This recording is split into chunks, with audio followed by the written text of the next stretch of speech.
ده اهم فيديو تتفرج عليه قبل رمضان، الشاي والقهوه ورمضان. مين فينا ما سمعش رائعه سيده الغناء العربي ام كلثوم؟ الشاي الشاي الشاي، اوصف لك يا رحيم الشاي. الشاي والقهوه ورمضان ده اهم فيديو تتفرج عليه قبل رمضان. من النهارده ابدا قلل كميات الشاي والقهوه اللي بتشربها خاصه بالنهار. ناس كتير جدا بتبدا يومها بكوبايه القهوه او كوبايه الشاي. انت كده عودت جهازك العصبي انه لازم يتنبه بكميه كافيين معينه على الريق عشان يبدا يشتغل، عشان تركيزك يبقى كويس. انت اللي عودته على كده. المشكله الكبيره اللي بتقابلنا في رمضان، انا واحد من الناس اللي بتشرب شاي كتير، هو كميه الكافيين اللي بتقل في جسمك فتره النهار عشان قله شرب الشاي وقله شرب القهوه. الشاي والقهوه بيحتووا على كافيين، طبعا القهوه بنسبه اعلى، فلما تتعود تشربهم في اوقات معينه جسمك اتحول بعد فتره من الزمن لحاله من الادمان. لازم كميه الكافيين دي تدخل عشان يحصل لي تنبيه وابدا اديك اللي انت عايزه.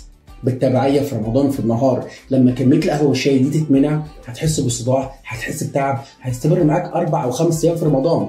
المشكله الاكبر الثانيه انك لو بتحط فيهم كميه سكر كبيره، انت كده عودت جسمك على سكريات سهله الامتصاص. دوبت سكر في ميه مع كافيين دخلتهم الدم، بيبدا امتصاصهم منين؟ تخيل، من الفم. بيبدا امتصاصهم من الفم. بالتبعيه انت منعته في فتره رمضان، بالتبعيه مجهودك هيبقى قليل، بالتبعيه هيحصل لك هيدك صداع، بالتبعيه تركيزك كمان هيبقى قليل. وده اللي بيحصل مع الناس اللي بتبطل الشاي والقهوه في النهار في رمضان رغم ان هم كانوا بياخدوه بكميه كبيره. الحل ايه؟ من النهارده تبدا تقلل الاثنين، كميه الشاي والقهوه وكميه السكر اللي في الشاي والقهوه.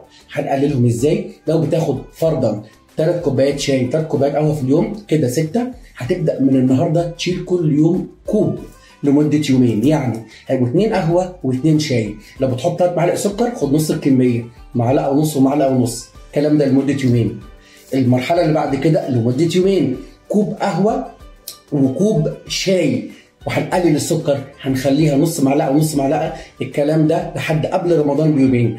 قبل رمضان بيومين فتره النهار مش هتاخد لا قهوه ولا شاي. ده هيخليك تعدي اول فتره في رمضان كويس جدا، من غير صداع، من غير تعب، من غير ما ضغطك يتاثر بقله شرب القهوه والشاي. انا لا انسى صديق ليا، هو دلوقتي يعني موظف كبير في شباب الرياضه، ما اقدرش اقول اسمه طبعا، اسمه سنوسي.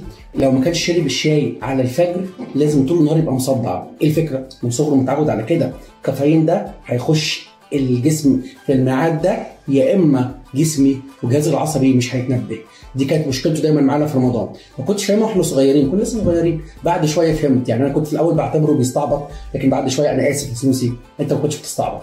ما تبقاش زي سنوسي، خلي بالك من نفسك. اشوفكم في الفيديو الجاي. عندك اي سؤال متعلق برمضان وتعمل ايه في التغذيه في رمضان؟ اكتبها في الكومنتس وهرد عليك.